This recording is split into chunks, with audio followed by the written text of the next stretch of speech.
ডাক্তারখানায় যাব ভেবেছিলাম, শুধু ওষুধ নিয়ে চলে আসবো। তো ভাবলাম যে না, ডাক্তার দেখিয়ে একেবারে ওষুধ নেব। আজকে আমাদের সকালের ব্রেকফাস্টে ছিল মটর ডাল সেদ্ধ, আলু সেদ্ধ দিয়ে মুড়ি। এই গরমে মুড়ি ছাড়া আর ব্রেকফাস্টে অন্য কিছুর কথা ভাবাই যায় না। তো এই যে মুড়ি, শশা নিয়েছি, মিষ্টি রয়েছে, আর সাথে আমার জন্য রয়েছে একটা শুকনো লঙ্কা। তো এই দিয়ে সকালবেলা ভালো করে মুড়ি চটকে মুটকে মাখিয়ে খেয়ে নিয়েছিলাম। Good afternoon. তো এখন গুড আফটারনুন বললাম তার কারণ 12টা বেজে গেছে, 12টা 20। এখন আমি যাচ্ছি রান্না করতে। রান্নার সব জোগাড় করে গেছিলাম জামা কাপড় কাচতে, কাচা হয়ে গেছে, এখন রান্না করব। আর এখানে সমস্তটা রাখা রয়েছে, সব রাখা রয়েছে। রান্নাটা শুরু করব। রোজের দেরি হয়ে গেছে, রোজের দেরি হয়ে যাচ্ছে। তো আজকে একটু তাড়াতাড়ি রান্নাটা করে কড়াটড়া সব মেজে টেজে কমপ্লিট করে নেওয়ার ইচ্ছা আছে। আর রোজের দেরি হয়ে যাচ্ছে যেহেতু, সেই বিকেলে উঠে বাসন মাজতে হচ্ছে। ভালো লাগছে না বিকেলে বাসন মাজতে, এই গরমে বিশেষ করে এত কষ্ট হয়। মানে ঘুম থেকে উঠেই একবার গা ধুয়ে নিই, কোনো কাজ করতে ইচ্ছা করে না। তো চলো এখন আমি রান্নাটা শুরু করি। আর আয়ুষ কী করছে চলো তোমাদেরকে একটা দেখাই। প্যান্টটাকে প্যান্ট কাটছিস?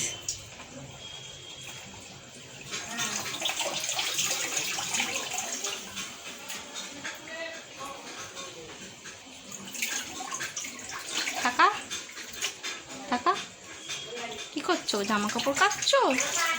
আয়ুষ প্যান্ট কাটছিস কি কথা? হ্যাঁ আয়ুষ, খেলা করো। এখন চলে এসেছি রান্নার দিকে। ভাত হচ্ছে ওইদিকে, আর এখানে করে নিচ্ছি আলু ভাজা। আর এখানে দেখো মাছ রয়েছে, মাছটা ফ্রিজে ছিল, বার করলাম ফ্রিজ থেকে। 2 পিস মাত্র চিংড়ি মাছ রয়েছে, ওটা আয়ুষের জন্য ভেজে দেবো। তো এবেলা একটা ওবেলা একটা দিলে ও ভালোভাবে ওই চিংড়ি মাছের লোভে লোভে ভাতটা খেয়ে নেয়, জানো তো। ইদানিং ডিম বা অন্য মাছ খাচ্ছে না, ডিমটা বিশেষ করে খাচ্ছে না গরমের কারণে। তো যাই হোক, ও যেটা পছন্দ করে আপাতত সেটাই দেওয়া হচ্ছে। তো আলুটা ভেজে নিলাম, এরপর চিংড়ি মাছটা ভেজে নেব। খুব বেশি কড়া করে ভাজবো না, তাহলে শক্ত হয়ে গেলে খেতে পারবে না। আর এখানে যে বাটা মাছটা দেখছো, এটাকে ভাবলাম যে টমেটো, কাঁচা লঙ্কা আর সর্ষে দিয়ে একটু ঝাল করব। তো বাটা মাছগুলো ভেজে তুলে নেওয়ার পরে তেলের মধ্যে টমেটোটা ভালো করে ভেজে নেওয়ার পরে এখানে সর্ষে বাটাটা দিয়ে দিলাম, সাথে বেশ কিছুটা জলও দিয়ে দিয়েছি, আর দিয়েছি নুন, হলুদ। এরপরে মাছগুলো ছেড়ে দেবো, আর ওপর থেকে কাঁচা লঙ্কা ছড়িয়ে 5 মিনিট মতো ঢাকা দিয়ে রাখবো। মাছটা নরম হবে এবং তরকারিটা পারফেক্ট একটা টেস্ট চলে আসবে। আর নাবানোর পরে ওপর দিয়ে অল্প একটুখানি কাঁচা সর্ষের তেল ছড়িয়ে নেবো। ব্যাস এইভাবে সিম্পলভাবে আমি যে কোনো সর্ষে বাটা দিয়ে মাছের তরকারি করে থাকি।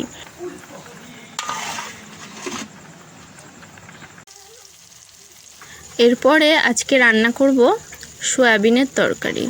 দেখো এখানে পেঁয়াজ, টমেটো, কাঁচা লঙ্কা, আদা রসুনের পেস্ট, তো সমস্তটা দেখো কষানো হয়ে গেছে। তো এরপরে দেখো সোয়াবিনটা ভালো করে ধুয়ে রেখে দিয়েছিলাম, তো সেইটা দিয়ে এখন ভালো করে কষিয়ে নেবো। তারপর নুন, লঙ্কার গুঁড়ো, হলুদ গুঁড়ো দিয়ে আরও বেশ কিছুক্ষণ কষিয়ে নেবো, আর তারপর ভেজে রাখা আলুটা দিয়ে দেবো। তো এইভাবে সোয়াবিনের তরকারিটাও করে নেবো। এই রেসিপিটা শেয়ার করলাম না, যেহেতু একদম সিম্পল রেসিপি আর বহুবার আমি আগে শেয়ার করেছি, সেই কারণে। তো এখানে দেখো রান্না হয়ে যাওয়ার পর দেখাচ্ছি ভাত রয়েছে, আর এখানে রয়েছে সোয়াবিনের তরকারি। এটা আমাদের দুবেলার জন্য, এটা না সব রান্নাই আমাদের দুবেলার জন্য, দুবেলা হয়ে যাবে ভালোভাবে। আর এখানে রয়েছে আলু ভাজা আর চিংড়ি মাছ ভাজা, লেবু আর একটা পেঁয়াজ, আর এখানে বাটা মাছের সর্ষে দিয়ে ঝাল। তো বেলা যদি মাছ কম পড়ে তাহলে ডিম একটু ভেজে নেবো। তো এই হচ্ছে আজকে আমাদের দুপুরের লাঞ্চের মেনু। কেমন হয়েছে তোমরা জানিও কিন্তু অবশ্যই কমেন্ট করে। আজ শনিবার, তো আয়ুষের টিউশন ক্লাস বন্ধ, মানে ছুটি। সেই কারণে আজকে ভেবেছি যে আমিও বেশ লম্বা ঘুম দেবো। এই কারণে সমস্ত কাজবাজ গুছিয়ে, মানে বিশেষ করে বাসন কোসন সমস্ত মেজে টেজে একটু দেরি হয়ে গেছিলো। তো ভাবলাম শুয়ে পড়ি, একটু দেরি করে উঠলেও অসুবিধা নেই, 6:30 পর্যন্ত, সন্ধে না হওয়া পর্যন্ত শুতে পারবো। মা এ দেখো মাথা যন্ত্রণা শুরু হয়ে গেছে, তার মধ্যে 14 বার কারেন্ট গেছে, অন্য দিন যা হয় না। তো এরকম করলে কি আর ঘুমানো যায়? তো আমি তো আর ঘুমাতেই পারলাম না, যদিও একটা মুভি দেখছিলাম, কি মুভি সেই নামটা আমি পরে বলবো। তারপরে কারেন্ট চলে গেল আর ঘুমাতে ঘুমাতে পারিনি। তারপর দেখছি এখন মাথা যন্ত্রণা শুরু হয়ে গেছে। তো আয়ুষ তো এখন ঘুমাচ্ছে, ওকে আর ডাকবো না। এখানে যেহেতু পাখা চলছে আমি ভয়েস ওভার দিয়েই কাজ চালিয়ে নিচ্ছি। তো এখন যাব বাইরে, কিছু জামা কাপড় মেলা আছে, সন্ধে নেবেই এলো, তো জামা কাপড়গুলো তুলবো আর সন্ধেটা দিয়ে দেবো। তো চলো উঠে পড়ি। আর হ্যাঁ, গাটা ধুয়ে নিতে হবে। আমি গা ধুয়ে এলাম, এখন একটু ভালো লাগছে। আয়ুষ চা খাচ্ছে, উঠে পড়েছে ঘুম থেকে। বাইরে থেকে জামা কাপড়গুলো তুলে নিয়ে এলাম। তো টিপ টিপও পরা হয়নি, কেমন লাগছে না দিচ্ছি, কষ্ট হচ্ছে, মাথার এই জায়গাটা ধরে আছে এইখানটা। তো যাই হোক, আমি পুজোটা দিয়ে একটু বেরোবো, যাব আমার ওষুধ কিনতে, আর টুকিটাকি দরকার আছে। ঠিক আছে, কথা বলতে ইচ্ছা করছে না। তো আজকে জানো তো, দুপুরে ভাত খাওয়ার আগে তোমাদের সাথে একটু কথা বলেছিলাম, তো সেই ভিডিওটা হঠাৎ করে দেখছি যে আর ভিডিওটা শ্যুট হয়নি বলতে হয়েছে, কিন্তু ভিডিও ক্লিপ সাউন্ড কিচ্ছু নেই, শুধু নর্মাল ভিডিওটা আছে একটা জিজ্ঞাসা চিহ্ন টাইপের। তো ওইটার কোনো কথাই আর কি আসেনি। ওই কথাগুলো আমি পরে রাতের বেলা বলে দেবো, ঠিক আছে? ওই কথাগুলো রাত্রিবেলা বলে দেবো। আর আমি হচ্ছে সমস্ত কাজ, বাসন মাজা ভাজা সব গুছিয়ে ভেবেছিলাম দুপুরবেলাটা ঘুমাবো, বেশি করে ঘুমাবো 6:30 পর্যন্ত। তো তারপর দেখি কারেন্ট যাচ্ছে আসছে, ঘুমাতে পারলাম না। তারপর মাথা যন্ত্রণা শুরু হলো, আর ওই ঘুমাতে পারলাম না। এই করে করে সারাটা দুপুর আজকে যাচ্ছে, তাই কাটলো। রাত্রির না হতে হতে এবার ঘুম পেয়ে যাবে, দেখবে না। আর তার উপর ঘরেও এত গরম, ঘুমানো যাচ্ছে না। কি করা যায় দেখা যাক। কালকে হ্যাঁ, আজকে দুপুরে যা কথা বলে, অনেক কথা বলেছি জানো তো, সব ভিডিওটা চলে গেল। হ্যাঁ, আরেকটা কথা যেটা আমি দুপুরবেলা বলছিলাম সেটা এখন আরেকবার বলি। সেটা হচ্ছে কালকে রাত্রে আমরা কেউ ঘরে শুইনি, সরি ভুল বললাম, আয়ুষ আর ওর বাবা ঘরে শোয়নি, ওরা বাইরে শুয়েছিল। আমিও গেছিলাম বাইরে, তারপর বাইরে আমার ঠিক কমফোর্টেবল লাগছিল না, আবার আমি ঘরে এসে মেঝেতে আমি শুয়েছিলাম।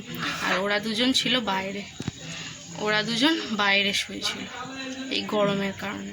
আজকেও সেরকমটাই করার ইচ্ছা আছে, আমি মেঝেতে শোবো। মশার ধূপ আছে এখানে, এখন মশার ধূপটা কোথায় হবে, এখানে রয়েছে, মশার ধূপ জ্বালিয়ে শুয়ে পড়বো, ঠিক আছে? চলো। আরেকটা কথা যেটা বলেছিলাম সেটা হচ্ছে কালকে একটা মুভি দেখেছিলাম, মুভিটার নাম হচ্ছে শেষ ঠিকানা। মুভিটা খুব ভালো লেগেছিলো, তো সেটাই তোমাদেরকে বলেছিলাম, তোমরা চাইলে দেখতে পারো, ইউটিউবে আছে মুভিটা, খুব ভালো। আর আজকে একটা মুভি ডাউনলোড করেছিলাম যেটা আমি দুপুরে দেখলাম, সেই মুভিটার নাম কি, নামটা এত আনকমন নাম তো মনে থাকছে না, আমি নিচে লিখে দেবো। অপরাজিত কিছু একটা হবে, যাই হোক, তো কিছু একটা হবে মুভিটার নাম। তো মুভিটা হচ্ছে সাউথ ইন্ডিয়ান মুভি, হিন্দিতে ডাবিং করা আর কি। আজকে দেখলাম, রোজেরই বলতে গেলে একটা না একটা মুভি দেখি, কখনো কখনো দেখা মুভিগুলো আরেকবার দেখতে ইচ্ছা করে, দেখি, সময়টা কেটে যায় আর ভালোও লাগে। তো এখন আমি ভালো করে কথা বলতে পারছি না, এক হচ্ছে মাথা যন্ত্রণা করছে, ওই কারণে আমার একটু অস্বস্তি হচ্ছে, আর হাতও কাঁপছে। যতক্ষণ না মাথা যন্ত্রণাটা ঠিক হবে ততক্ষণ আমি ঠিকঠাক করে ব্লগিং করতে পারবো না। আজকে হয়তো ব্লগটা ছোট হবে, এই গরমকালটা আমার খুব কষ্ট করে কাটে, ঠিক আছে? অনেক বকবক করেছি, চলো আবার সন্ধে দেবো, দিয়ে আমি টিপ পরবো, সিঁদুরটা না, আগে সিঁদুর টিপটা পরবো, তারপর সন্ধে দেবো, আর জামা পরে একটুখানি বেরোবো, ঠিক আছে? চলো পরে দেখা হচ্ছে আবার। তো রেডি হয়ে গেছি, ডাক্তারখানায় যাব ভেবেছিলাম, শুধু ওষুধ নিয়ে চলে আসবো, তো ভাবলাম যে না, ডাক্তার দেখি একেবারে ওষুধ নেব। আর আমার পায়ে একটা সমস্যা হচ্ছে কদিন ধরে, কি সমস্যা পরে বলবো, তো সেই কারণে একেবারে ডাক্তার দেখিয়ে আসবো। ছেলে রেডি, দেখো জুতো পরে রেডি, এত ঘেমে যাচ্ছি, চলো যাওয়া যাক। বাবু হয়ে বসো, বাবু হয়ে বসো, বাবু হয়ে বসো। তো বেগুনি আর ফুলুরি কিনে আনা হয়েছে, সকালের ডাল সেদ্ধ ছিল, আর একটা বেগুনি ফুলুরি ফ্রিজে রাখা আছে, কালকে সকালে উঠে খাওয়া হবে। আর ডাক্তার কি বললো সেটা পরে জানাবো। জল বার করে নিয়েছি, ছেলে আমি দুজনে এখন খাবো। আর এইদিকে এগুলো গোছানো হয়নি এখনো, পরে গোছাবো। খেয়ে নিই, আর একটা ওষুধ খেয়ে নিয়েছি মাথা যন্ত্রণার, তো ওইটা খাওয়ার পর আশা করছি কমে যাবে, তারপর আমি একটুখানি কথা বলবো তোমাদের সাথে। চলো, এখন সময় হচ্ছে 10টা, আয়ুষকে পড়ানো হয়ে গেছে, তো এখন তোমাদের সাথে একটু কথা বলতে এলাম। সব গুছিয়ে গাছিয়ে দিয়ে পাখাটা বন্ধ করে কথা বলতে হচ্ছে, না হলে তোমরা কিছুই শুনতে পাবে না। তো আমি যতটা তাড়াতাড়ি সম্ভব বলে শেষ করব।